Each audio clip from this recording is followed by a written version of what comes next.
The moment the woman stepped into the Marine Corps graduation hall, every sound in the room seemed to pause, not because she was loud or dramatic, but because there was something about her presence that carried a weight most people could not explain. The overhead lights cast a soft glow over the crowd, uniforms shimmered, families clapped, and young Marines straightened their backs with pride. But when she appeared at the entrance, clutching a worn leather jacket and wearing a calm, unreadable expression, it felt as though a story much older than this ceremony had just walked into the room. No one knew her name. No one knew the storms she had survived. But one man, one USMC captain, was about to find out in a way he would never forget as long as he lived. He first noticed her because of the patch on her jacket. A faded yellow emblem with a numeral, 6, scratched by time, stained by something that looked like fuel, dirt, and memory. The captain, who was tasked with greeting families, had shaken 100 hands already, smiling at proud mothers and fathers, offering nods to siblings and grandparents. But when his eyes caught that old patch, something curious flickered in his mind. It wasn't a current unit insignia. It wasn't a typical veteran patch. It looked older, more personal. And the way she held the jacket, almost protectively, told him it meant something far deeper than anyone around her realized. He approached her with the casual confidence of a Marine officer used to carrying heavy responsibility and heavier stories. At first glance, she looked ordinary, maybe in her late 40s, maybe early 50s, dressed simply, with no obvious signs of military background. Her hair was pulled back neatly, her eyes calm but shadowed by something almost unreadable. He intended to simply welcome her. To make her feel included.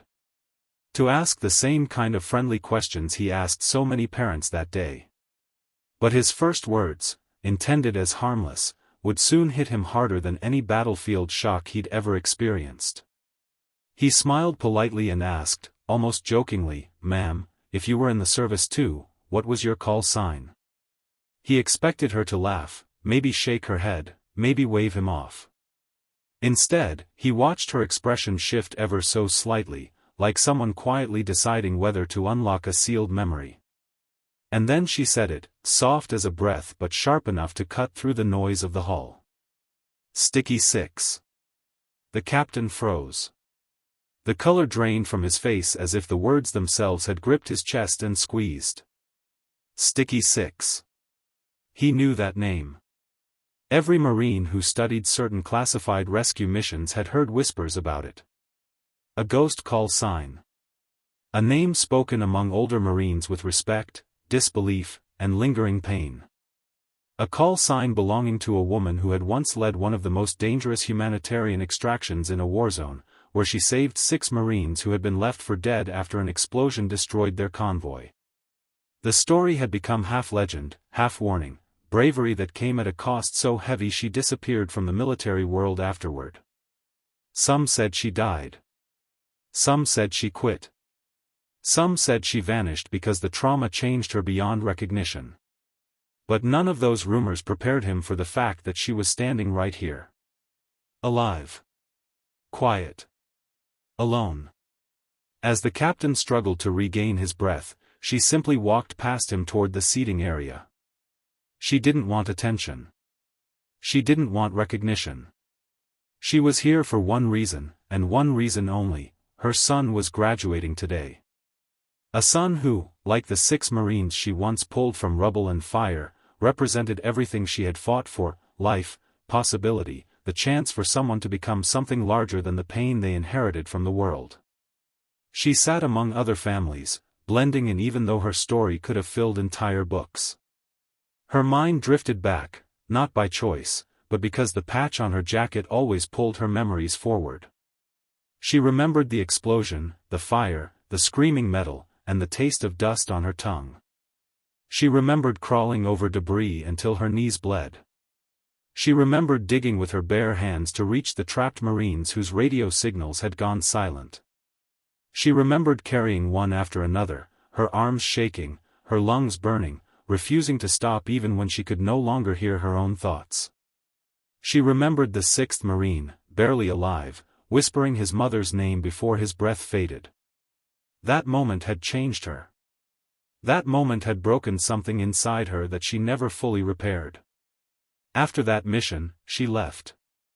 Not because she was weak, but because she was human. Her heart, once unshakable, had become something fragile, cracked like stained glass. She rebuilt her life quietly, working small jobs, raising her son, teaching him values she no longer said aloud but lived in every action. She never told him about sticky six. She never told him the weight she carried. She wanted him to grow without shadows. And he did, becoming strong, disciplined, and compassionate. The kind of young man who joined the Corps not out of pressure, but out of love for service. The kind who earned respect without ever knowing the legacy standing behind him. As the ceremony began, she sat with her hands clasped tightly together. Her heart beat faster each time the drill instructors barked commands. She watched the young Marines march with precision, their boots slamming the ground in unified, powerful rhythm. Every step reminded her of her own past. But it also reminded her that her son's journey was his own, not hers, not the Corps', not the ghosts she carried. He had chosen this path without knowing that she had once walked a much darker version of it. When her son stepped forward to receive his honor, she inhaled sharply. Not because she feared for him, but because she was overwhelmed by pride she didn't know how to express. His eyes scanned the crowd instinctively, searching for her, and when he finally found her face, he smiled, a smile that washed away years of invisible scars inside her. In his eyes, she wasn't sticky six. She wasn't a soldier. She wasn't a hero burdened by ghosts. She was simply his mother, the one person who had stood with him through every storm, even when he didn't know the storms she had survived alone. The captain stood a few steps away, still shaken, still processing the fact that the Marine Corps ghost story was not a ghost at all. She was flesh and blood. Quiet and real. But what struck him even harder was the truth that she did not want recognition, applause, or gratitude. She only wanted to see her son become the Marine she hoped he would be, a Marine who walked forward with courage, not haunted by the past but inspired by the future. As the ceremony ended, families rushed forward to hug their new Marines. The captain watched as her son wrapped her in a tight embrace, lifting her slightly off the ground in pure joy. Her eyes closed, not to hide tears but to savor a moment she had fought her entire life to reach. For the first time in years, her heart felt light, not because her past was erased, but because her son's future was brighter than anything she had ever dared to imagine. She whispered a silent thank you, to fate, to resilience, to the unbreakable human spirit that had carried her this far.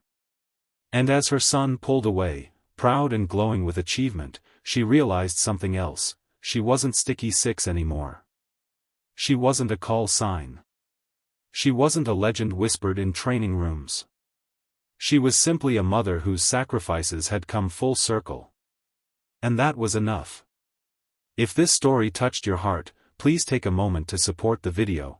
It truly helps keep stories like these alive. Special request: please share your thoughts in the comments. Your words mean more than you know.